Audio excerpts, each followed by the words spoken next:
Welcome back. Pakistan Tehreek Insaf की एहतजाजी सियासत और दीगर सियासी डेवलपमेंट्स के हवाले से प्राइम में मजीद बात करेंगे। हमें ज्वाइन कर रहे हैं मुस्लिम लीग नून के सेनेटर इरफान सिद्दीकी साहब। बहुत शुक्रिया इरफान सिद्दीकी साहब, आपने ज्वाइन किया प्रोग्राम में। सर, ये बताइएगा कि पाकिस्तान तहरीक इंसाफ के पिंडी प्रोटेस्ट की अगर आप बात करें तो ये एहतजाज कामयाब होता या ना होता, लोग उस पर आते या ना आते, आपने रुकावटें खड़ी करके इस इवेंट को एक कामयाब इवेंट बना ही दिया, तो क्या ये पॉलिसी हुकूमत अपनी रिवाइज करेगी, तब्दील करेगी, या मजीद सख्ती की जाएगी? चूंकि पाकिस्तान तहरीक इंसाफ 5 अक्टूबर को लाहौर में भी एक एहतजाज करने जा रही है। जी समर, ऐसा नहीं होना चाहिए और नहीं हुआ करता बिलुमूम। जब कोई संजीदा और जमहूरी कदरों पे यकीन रखने वाले लोग एहतजाज करते हैं तो उनके रास्ते में इस तरह की रुकावटें नहीं आती। लेकिन एक ट्रैक रिकॉर्ड है पीटीआई का जो आपके सामने है, पूरी कौम के सामने है। इनका कोई एहतजाज, इनका कोई प्रोटेस्ट, इनका कोई सिट इन, कोई लॉन्ग मार्च पुरअमन नहीं होता। ये ताख्तो ताराज करते हैं, सरकारी इमलाक को नुकसान पहुंचाते हैं, लोगों की ज़िंदगियां जीरन बनाते हैं। 9 मई आपके सामने है, जिन्होंने 200-250 मकामात को नज़र आतश कर दिया। पेट्रोल बम इन्होंने ईजाद किए, लोगों को इस तरह की आग में इन्होंने झोंका। मैं इस्लामाबाद में रहता हूँ और मैं जानता हूँ कि जब सुप्रीम कोर्ट ने भी इन्हें रोका तो ये नहीं रुके, इनके लिए एक जगह मखसूस की, ये नहीं वहाँ गए। इंतज़ामिया को कहा कि इनके जलसे का इंतज़ाम किए, इंतज़ामिया ने एहतमाम किया पूरा, ये उसे छोड़ के फिर डी चौक में पहुँचे और वहाँ जलाओ गहराव करते रहे। तो ऐसे अनासर को कानून के तहत भी खुली छुट्टी नहीं दी जा सकती। 2022 में 25 मई को, मुझे तारीख़ भी याद है, जब ये पेशावर से चल के यहाँ पहुँचे तो उन्होंने डी चौक में क्या किया, कितने दरख्त नजर आतिश किए, पुलिस पे कितने हमले किए। ये तो 22 की बात है, मई 2022 की। यहाँ हमने इनके 4 महीनों का वो जो भुगता है यहाँ इस्लामाबाद की शराय दस्तूर पर, कौन सी जमात है जिसने ये किया? लोगों के लीडर फांसी चढ़ गए, लोगों के लीडर कत्ल हो गए, लोगों के लीडर जलावतन कर दिए गए। कभी आपने देखा है कि इस तरह का एहतजाज होता है? इनके खमीर के अंदर जमहूरी वैल्यूज नहीं है, रिवायात नहीं है, कदरें नहीं हैं। तो इरफान सिद्दीकी साहब, इसका मतलब है कि आगे जो इन्होंने जलसे करने हैं पिंडी के बाद, अब नेक्स्ट इनका जो है 5 अक्टूबर को लाहौर के अंदर जलसा है पाकिस्तान तहरीक इंसाफ का, तो वहां फिर मजीद सख्ती की जाएगी? आपने लंदन में देखा होगा, आपने दूसरे जमहूरी ममालिक में देखा होगा, और अगर उन्हें कहा गया जी कि आपने 4-4 होके चलना है तो वो 4-4 ही चलते हैं। अगर उन्हें कहा है जी कि 5 बजे आपने ये सिलसिला ख़त्म कर देना है तो 5:01 पे मामला साफ़ हो जाता है। इन लोगों को इन चीज़ों की, इन वैल्यूज़ की खबर ही नहीं है। ये कमिटमेंट अगर करते हैं, झूठ न बोले ना, कहें जी कि हम नहीं करेंगे 5 बजे। अगर आप नहीं इजाज़त देते, ना दें।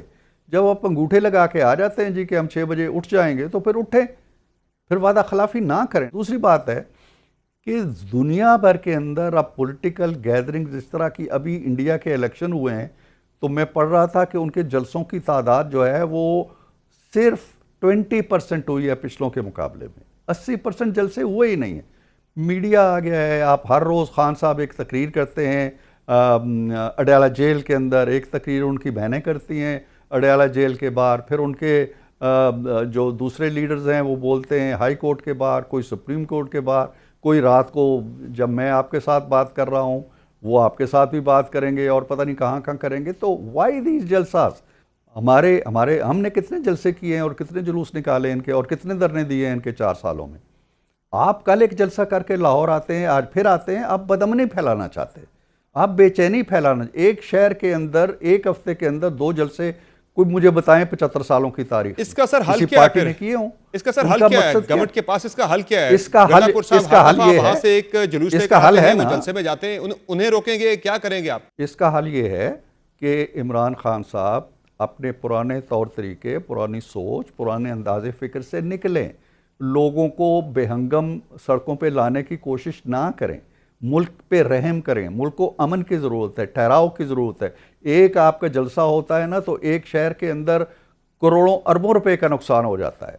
आपका तो चस्का होता है, आप तो इश्तिहार फैलाना चाहते हैं, आप तो लोगों को उकसाना चाहते हैं कि कोई ऐसी चीज़ हो जाए, कोई बंदे 10 मर जाएं और मेरे जेल के फाटक खुल जाएं। इस तरह तो हम जलसे नहीं करने देंगे आपको। हुकूमत एक कानून बना चुकी है, अमन अम्मा का, पार्लियामेंट से पास हो चुका है।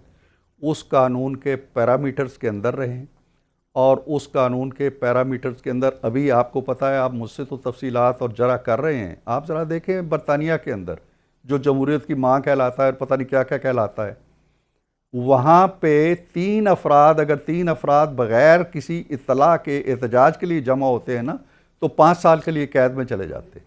सर मुझे ये बताइएगा कि अली मीन गंडापुर साहब की ज़ाहिर है एक जितने भी इज्तिमात होते हैं पाकिस्तान तहरीक इंसाफ के मुजाहरे होते हैं, एक वो अब प्रैक्टिस है कि वो खैबर पख्तूनख्वा से एक अपने साथ कारकुनान का एक बड़ा लश्कर लेके वो आते हैं, क्रेन्स वगैरह लेकर रास्ते से रुकावटें हटाने के लिए। उनके वाले से भी कोई प्लान है गवर्नमेंट के पास लॉन्ग टर्म में अली मीन गंडापुर को कैसे काउंटर करना है, कैसे रोकना है, या सिर्फ ये तकारीर और ये बयानात तक ही मामला रहेगा? गवर्नमेंट के पास और बड़े काम हैं करने के। गवर्नमेंट ने उस मईशत को गढ़ों से निकालना है जहाँ ये लोग फेंक गए हैं। गवर्नमेंट ने आवाम को गुर्बत से निकालना है, महंगाई से निकालना है, बेरोज़गारी से निकालना है, वो कर रही है। गंडापुर गवर्नमेंट की तरजीह नहीं है। गंडापुर को जब वो ऐसी चीज़ों पे आएंगे, खिलाफ वर्जी करेंगे, कानून तोड़ेंगे, तो कानून नाफिज करने वाली लोकल अथॉरिटीज़ देख लेंगी। पंजाब हुकूमत के असाब पे नहीं सवाल दिखाई देते हैं सर वो? मेरा ख्याल नहीं है ऐसा। एहसाब पे हर वो शख्स सवार होगा जो बदअमनी फैलाएगा एक महज़ब हुकूमत के लिए। अच्छा सर, ये बताएं कि आईनी तरमीम के हवाले से क्या प्लान्स हैं हुकूमत के? बड़ी कोशिश हुई थी लेकिन वो कोशिश कामयाब नहीं हो सकी थी। अब कब आ रही है ये आईनी तरमीम?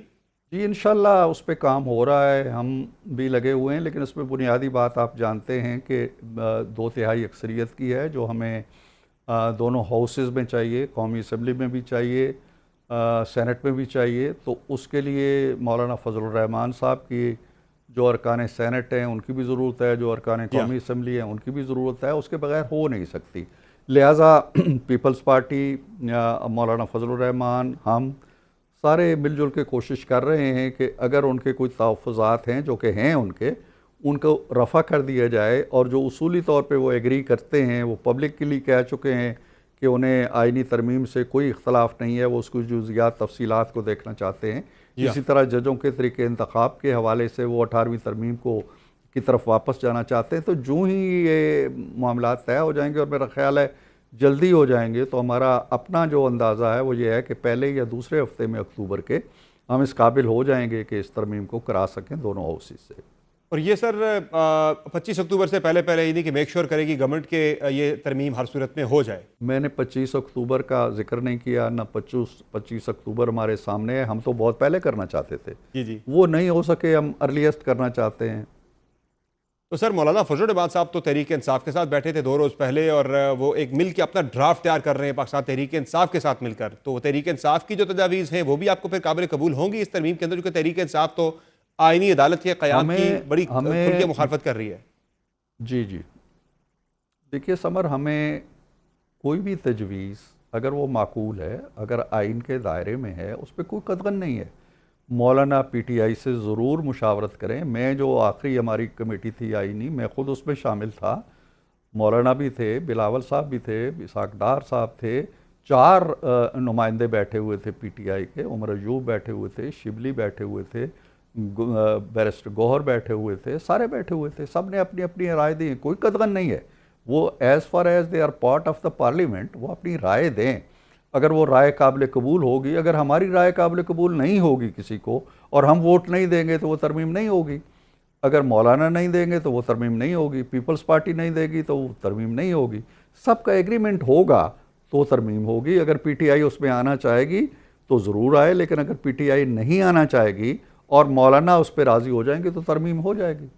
सर ये आईनी अदालत का जहाँ तक ताल्लुक है, उस पर बड़ी बात की जाती है कि आईनी अदालत बहुत ज़रूरी है। हमने कल जस्टिस एंड लॉ कमीशन की रिपोर्ट जो है अपने प्रोग्राम में हमने कोट की थी, जिसमें हमने बताया कि टोटल जो सुप्रीम कोर्ट ऑफ पाकिस्तान में पेंडिंग केसेस हैं, तकरीबन 60,616 केसेस बनते हैं जो कि पेंडिंग हैं आज तक। उनमें से जो आईनी केसेस हैं वो 1% से भी कम बनते हैं जो आईनी मैटर्स हैं। बाकी सारे सिविल और क्रिमिनल दीगर मैटर्स हैं। तो 1% केसेस के लिए आईनी अदालत का क़याम, ये यानी कि मकसद जो है इसका सिर्फ यही है, या एक राय बड़ी एक कायम हो चुकी है, इससे सारी परसेप्शन जो बन चुकी है कि शायद ये मंसूर अली शाह साहब के लिए सारा कुछ किया जा रहा है, गवर्नमेंट उनसे काफ़ी खौफ है कि वो आगे तो कोई पता नहीं वो इलेक्शन खोल देंगे, क्या कोई खदशात होंगे? मैं आपको 2-3 बातें कहना चाहता हूँ। एक तो ये है कि ये जो रिपोर्ट है पता नहीं लेटेस्ट है या कब की आपने उठाई है। हमारे अपने जो फैक्ट्स फिगर्स हैं वो हैं कि कम अज़ कम 15% के केसेस जो हैं वो लीगल हैं और आइनी हैं और कानूनी हैं, नंबर 1।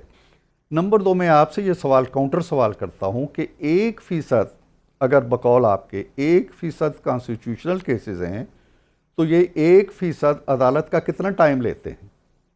और जो दूसरे केसेस हैं 99% वो कितना टाइम लेते हैं। आप मुझे एक महीने की ज़रा फिगर्स निकालिए कि उस एक महीने के अंदर अदालत ने कितने सेशन लगाए हैं आईनी मुकदमात पे और कितने सेशन लगाए हैं उन लोगों की अपीलों पे जो 15-15 साल से जेलों में बैठे हुए हैं मौत की कोठड़ी के अंदर और उनकी अपील नहीं लग रही। ये तहकीक कीजिए जो करने वाली। सर ये जो बनी है प्रैक्टिस एंड प्रोसीजर कमेटी जो है, ये भी तो एक तरह का एक आईनी फोरम ही है जो कि आईनी मैटर्स के हवाले से फैसले करता है। इसके अलावा इसमें फैसले हो जाते हैं सारे के कितने लगने हैं कितने नहीं लगने। इंडिया की अगर हम मिसाल दें पड़ोसी मुल्क के अंदर, तो वहाँ जो टॉप 5 जजेस हैं इंडिया की सुप्रीम कोर्ट के, वही आईनी बेंच होता है और वो आईनी मैटर्स को सुनता है। बाकी लोग जो है वो बाकी मैटर्स को सुनते हैं। तो दुनिया के 85 मुल्कों में आईनी कोर्ट्स भी हैं ना, ये पता है आपको? 71 ममालिक 85 कंट्रीज, 85 कंट्रीज। जी जी। और उसमें ऑस्ट्रिया वाहिद मुल्क है जिसने 1 सदी पहले 105 साल पहले कॉन्स्टिट्यूशनल कोड बनाई थी। इसलिए हमें इंडिया की मिसाल नहीं देखनी, हमने अपने इश्यूज देखने हैं। और फिर हमने आज नहीं कोई ऑल ऑफ सडन हमें ख्वाब आ गया है, हमने 2006 में तय किया था, 2 बड़ी जमातों ने तय किया था, उस वक्त कोई तीसरी बड़ी जमात थी नहीं। मोहतरमा बेनज़ीर भुट्टो शहीद के साइन है, मियाँ मोहम्मद नवाज शरीफ के साइन है, उसके बाद मौलाना के साइन है, उसके बाद एक दफ़ा ये मुआहदा हो गया, उन्होंने एग्री किया, खान साहब ने एग्री किया। क्या बात है भाई, आईनी कोड नहीं बननी चाहिए। आईनी कोड क्या चीज़ है? आईनी कोड आईनी मसाइल को एक अलग फोरम पे ले जाएगी, बाकी 10 बेंच बने, रोज़ अपीलें सुने उन गरीबों की जिनकी अपील आते आते 15 साल हो जाते हैं और वो आपको अंदाज़ा ही नहीं है कि उन लोगों पे क्या गुजरती है। जेल में किसी दिन जाके देखें मौत की कोठरी में जो 15 साल पड़ा रहता है इस इंतज़ार में कि मेरी अपील लगे। हमें चस्के के केसेस जो है वो सुनते रहते हैं। 63A का ये हो गया। और इरफान सिद्दीकी साहब, ये जो मियाँ नवाज शरीफ साहब के बारे में है कि वो शायद अमेरिका जा रहे हैं, तो ये तरमीम से पहले जो है जाके वापस आ जाएंगे या तरमीम पे वोट डालने के बाद वो जाएंगे?